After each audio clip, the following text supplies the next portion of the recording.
आपको बताना चाहता हूँ, मेरे जन्म लेते ही अंबेडकर नाम जो मेरे नाम के पीछे लग जाता है, ये बाबा साहब अंबेडकर जी का अंबेडकर नाम राष्ट्रपति पद से कई गुना ऊंचा है, कई गुना महान है। पार्टी का राष्ट्रीय अध्यक्ष भी अगर तुमने मुझे बना दिया तो भी वो मेरा डिमोशन है। मैं अभी फिलहाल एट प्रेजेंट 128 देशों का स्टैंडिंग कमेटी सेक्रेटरी हूँ वर्ल्ड फ्रेंड्स ऑफ बुद्धिज्म का। मैंने एक इंटरव्यू और किसी का देखा, एक बंदी जी कह रहे हैं इन्हें महाराष्ट्र में काम करना चाहिए, यहाँ पर क्यों आए? मैं आपको बताना चाहता हूँ, मैं महाराष्ट्र से यहाँ नहीं आया हूँ, मैं पंजाब का दौरा करके यहाँ आया हूँ। और पंजाब में कब गया? जब हम लोग हिमाचल प्रदेश के दौरा करके गए, हम लोग बिहार का दौरा करके गए, मध्य प्रदेश का दौरा करके गए। 365 डेज में से मैं हार्डली 15 to 20 डेज घर में होता हूँ। और इंडिया में भी कब से आया हूँ? मैं आपको बताना चाहता हूँ, हमारे लोगों को मैसेज आ जाता है। पार्टी का राष्ट्रीय अध्यक्ष भी अगर तुमने मुझे बना दिया तो भी वो मेरा डिमोशन है। मैं अभी फिलहाल एट प्रेजेंट 128 देशों का स्टैंडिंग कमेटी सेक्रेटरी हूँ वर्ल्ड फ्रेंड्स ऑफ बुद्धिज्म का। मैं हम आपके कार्यक्रमों से जब निकल गए तो कई सारे बयान या कोई मीडिया के लोग ये पूछने लग गए कि राजरत्न अंबेडकर को वोट देने वाले हो कि नहीं देने वाले हो, राजरत्न अंबेडकर को वोट दोगे कि नहीं दोगे। क्योंकि मेरे ख्याल से आपके यहाँ पर 1.5-2 साल में इलेक्शंस है, इलेक्शंस का माहौल हो चुका है। तो जिस तरह से पुरीन साहब ने बताया कि हीरा लाल पत्थर जिसके हाथ में जाएगा, अगर अमरूद वाले के हाथ में जाएगा तो उसकी कीमत अमरूद के बराबर कर देगा। तो लोग, हमारे लोग राजनीति से इतने जुड़े हुए हैं कि हर आदमी को राजनीति समझ लेते हैं।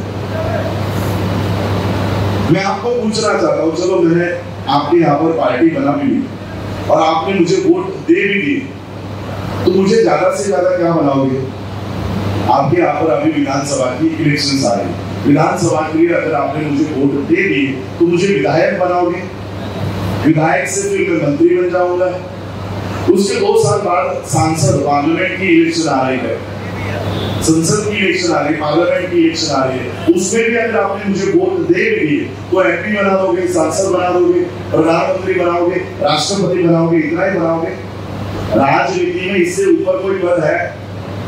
लेकिन मैं आपको बताना चाहता हूँ, मेरे जन्म लेते ही अंबेडकर नाम जो मेरे नाम के पीछे लग जाता है, ये बाबा साहब अंबेडकर जी का अंबेडकर नाम राष्ट्रपति पद से कई गुना ऊंचा है, कई गुना महान है। मैंने एक इंटरव्यू और किसी का देखा, एक बंदी जी कह रहे हैं इन्हें महाराष्ट्र में काम करना चाहिए, यहाँ पर क्यों आए?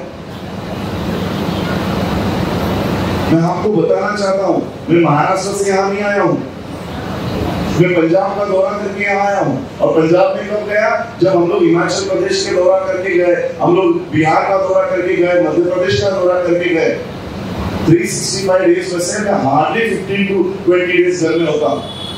और इंडिया में भी कब से आया हूँ? मैं आपको बताना चाहता हूँ, हमारे लोगों को मैसेज आ जाता है, राजरत्न अंबेडकर को इस फलाना पार्टी का राष्ट्रीय महासचिव बन जाना चाहिए। मैं आप लोगों को बताना चाहता हूं, किसी पार्टी का राष्ट्रीय महासचिव क्या, किसी पार्टी का राष्ट्रीय अध्यक्ष भी अगर तुमने मुझे बना दिया तो भी वो मेरा डिमोशन है। मैं अभी फिलहाल एट प्रेजेंट 128 देशों का स्टैंडिंग कमेटी सेक्रेटरी हूँ वर्ल्ड फ्रेंड्स ऑफ बुद्धिज्म का। वर्ल्ड फ्रेंड्स ऑफ बुद्धिज्म जो डॉक्टर बाबा साहब अंबेडकर जी के उपस्थिति में स्थापित हुई 1950 को, 1954 में इसी संस्था ने बाबा साहब अंबेडकर जी को विश्व का सबसे उच्च पद दिया, बोधिसत्व। बोधिसत्व ये उपाधि इस वर्ल्ड फ्रेंड्स ऑफ बुद्धिज्म ने दी। 1956 के बाबा साहब के इस कॉन्फ्रेंस में शामिल थे, उसी वर्ल्ड फ्रेंड्स ऑफ बुद्धिज्म का मैं स्टैंडिंग कमेटी सेक्रेटरी हूँ। 128 बौद्ध राष्ट्रों का हम वहां पर नेतृत्व कर रहे हैं। हम यहाँ पर जो आए हैं वो आपके राजनीति में इंटरफेयर करने के लिए नहीं आए हैं। जो बातें हमें पता चली है, जो लोग पहले जाग चुके हैं, वो जो लोग नहीं जागे उनको जगाने के लिए हम आए, उनको जगाने के लिए आए।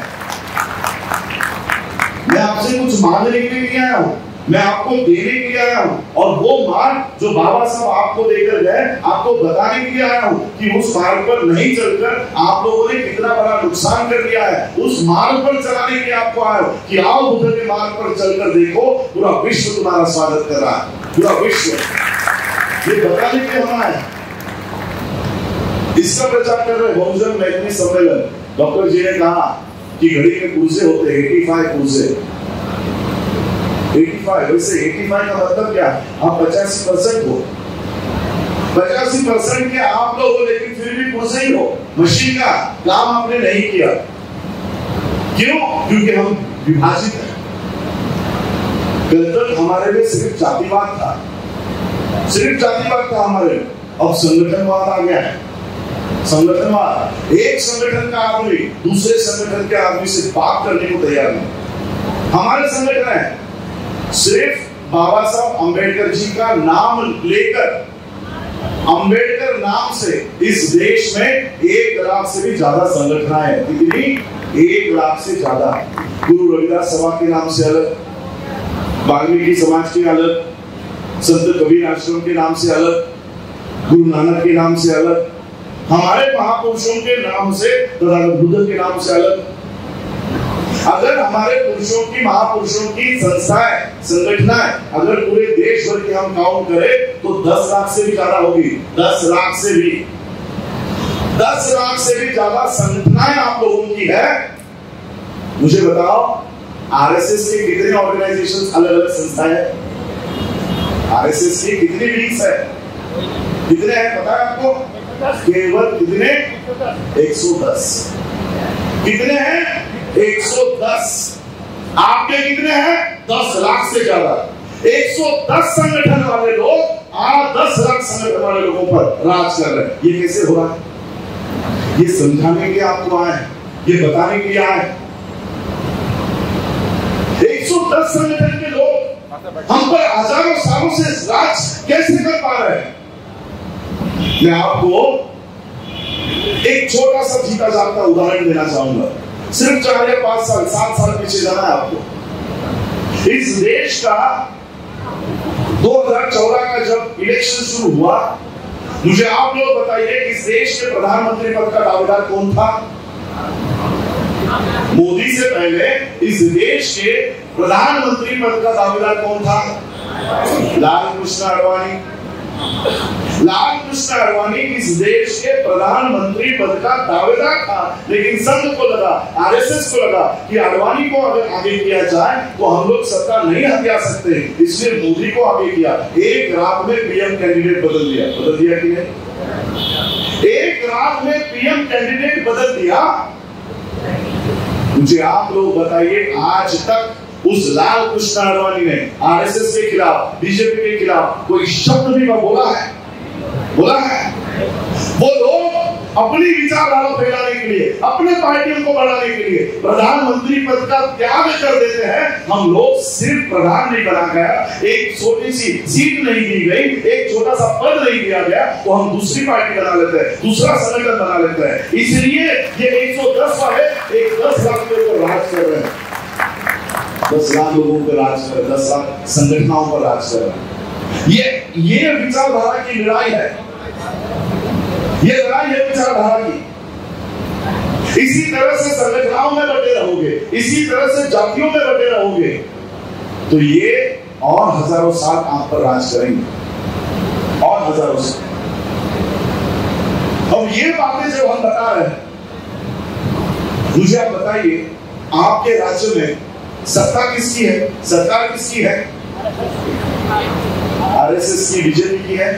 अगर हम इस तरह का प्रचार गली गली में कर रहे हैं तो नुकसान किसको होगा? आरएसएस को होगा, बीजेपी को होगा। हमारा विरोध किसने करना चाहिए? आरएसएस ने करना चाहिए, योगी ने करना चाहिए, मोदी ने करना चाहिए। हमारा विरोध कर कौन रहे? हमारे लोग विरोध कर रहे हैं। ये इसलिए हम ये मैत्री लेकर चल रहे हैं। अगर इसी तरह से करते रहोगे, दुश्मनों को आपको मारने की जरूरत नहीं, आप ही आपस में लड़कर मर जाओगे, आप ही आपस में लड़कर मर जाओगे। मुझे किसी पॉलिटिकल पार्टी का प्रचार नहीं करना है, मुझे किसी पॉलिटिकल नेता का नाम नहीं लेना है, लेकिन फिर भी मैं एक बात बताना चाहूंगा, इसी वजह से आपके उत्तर प्रदेश में आरपीआई के एमएलए एमपीज आया करते थे, इसी वजह से आरपीआई का नाम खत्म हो गया। आज आरपीआई इस देश में कहीं नहीं है। बाबा साहब अंबेडकर जी की पार्टी को हमने खत्म कर दिया, लेकिन कम से कम बाबा साहब अंबेडकर जी के निशाने को तो बचाओ, निशानी को तो बचाओ। वरना एक दिन होगा कि कहीं पर बाबा साहब की पार्टी का नाम नहीं होगा, कहीं पर बाबा साहब की निशानी नहीं होगी। एक करके एक प्लेटफॉर्म पर हम ऑलरेडी लेकर आए। 1 अप्रैल को 2 अप्रैल को हम लोग पंजाब के अकाल तख्त के हेड ऑफिस पे थे और अकाल तख्त के चीफ को हम लोगों ने ये कन्विंस किया कि किस तरह से आरएसएस इस देश के संविधान के खिलाफ काम कर रहा है।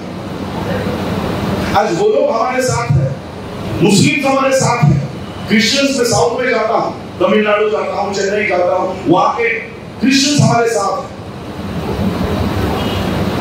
मुस्लिम क्या कहते हैं पता है?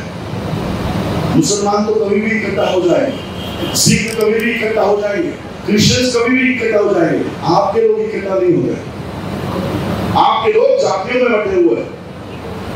बाबा साहब ने कहा कि ये जातियां तुम्हारे पतन का कारण है, इसे खत्म करो, इसे नष्ट करो। लेकिन हम लोग बाबा साहब से भी ऊंचे हो गए, बाबा साहब से ग्रेट हो गए। बाबा साहब ने कहा जातियों को खत्म करो, हमने उन जातियों का अभिमान पैदा कर दिया, द ग्रेट जमात, द ग्रेट जमात। बाबा साहब ने कहा इसे खत्म करो, हम लोग उसको ग्रेट बना रहे, ग्रेट। तो वाल्मीकि समाज के लोग मुझे कहते हैं अच्छा वो ग्रेट है तो मैं भी रॉयल हूं, वो हम रॉयल वाल्मीकि लगाना शुरू कर दिया। कैसे खत्म करोगे जातियों को? बाबा साहब ने जो धम्म आपको दिया उस धम्म पर कब्जा हो रहा है। मेरे वीडियोस मेरे फेसबुक पेज पे देखिए, वर्ल्ड फ्यूरिस्ट ऑफ बुद्धिस्ट के यूनाइटेड नेशंस के कॉन्फ्रेंसेस में जाता हूं, भारत से कौन आता है? तिवारी, त्रिपाठी। इस देश का उपराष्ट्रपति बनता या नायडू, मैंने लाइव करके बताया देश के लोगों को, देखो आप लोग भारत में एक दूसरे की जातियों में पड़े हो। वेंकैया नायडू भारत के बाहर वियतनाम में खुद को बहुत बता रहा है, खुद को बहुत बता रहा है, बहुत राष्ट्रों में जा रहा है और वहां से सारी संपत्ति, वहां से पैसा लाकर यहाँ पर ग्रामीण व्यवस्था को मजबूत कर रहा है। यहाँ के संविधान को देखो, अभी 2 दिन पहले ही आपके यहाँ पर वो कोई मांडलेश्वर है, वो ये बयान देता है कि नया संसद बनने जा रहा है, उसमें नया संविधान होना चाहिए, नया संविधान होना चाहिए।